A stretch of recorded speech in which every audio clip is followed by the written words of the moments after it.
Assalamualaikum warahmatullahi wabarakatuh. Perkenalkan, saya Salsabila Aprilia, mahasiswi STKIP Muhammadiyah Bogor. Saya dari Prodi Administrasi Pendidikan. Di sini saya akan memaparkan materi tentang kesehatan dan keselamatan kerja.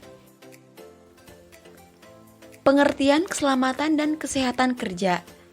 Keselamatan dan kesehatan kerja adalah pengawasan terhadap orang, mesin, material, dan metode mencakup lingkungan kerja agar pekerja atau pegawai tidak mengalami cedera. Menurut Undang-Undang Nomor 14 Tahun 1969, Pasal 2, tercantum tiap tenaga kerja berhak mendapatkan perlindungan atau keselamatan, kesehatan, dan kesusilaan, pemeliharaan moral kerja, serta perlakuan yang sesuai dengan martabat manusia dan moral agama. Dasar-dasar keselamatan dan kesehatan kerja, yaitu ada 3.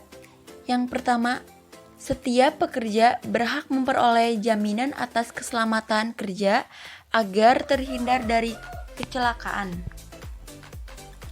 Yang kedua, setiap orang yang berada di tempat kerja harus dijamin keselamatannya. Yang ketiga, tempat pekerjaan dijamin selalu dalam keadaan aman. Kecelakaan kerja adalah sebagai berikut.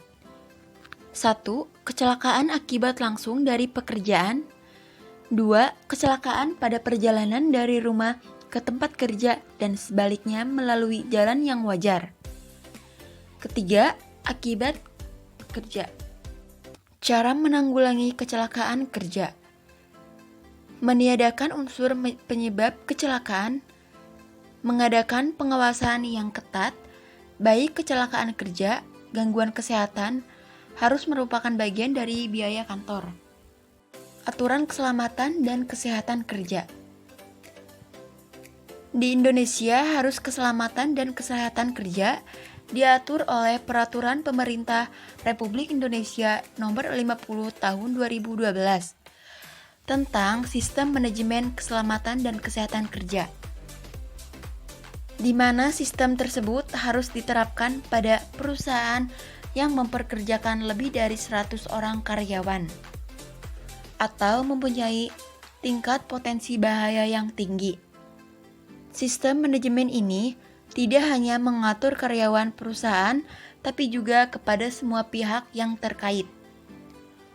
Menurut PP Nomor 50 Tahun 2012 tersebut, perusahaan yang memenuhi persyaratan di atas harus membuat rencana kesehatan dan keselamatan kerja yang penyusunannya tidak hanya melibatkan pihak perusahaan, tapi semua pihak terkait seperti karyawan atau wakil pekerja atau buruh, ahli terkait, dan panitia pembina.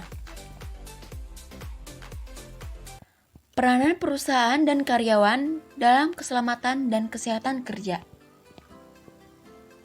Kesehatan dan keselamatan kerja harus diikuti oleh semua bagian dari perusahaan, baik karyawan maupun pengusaha.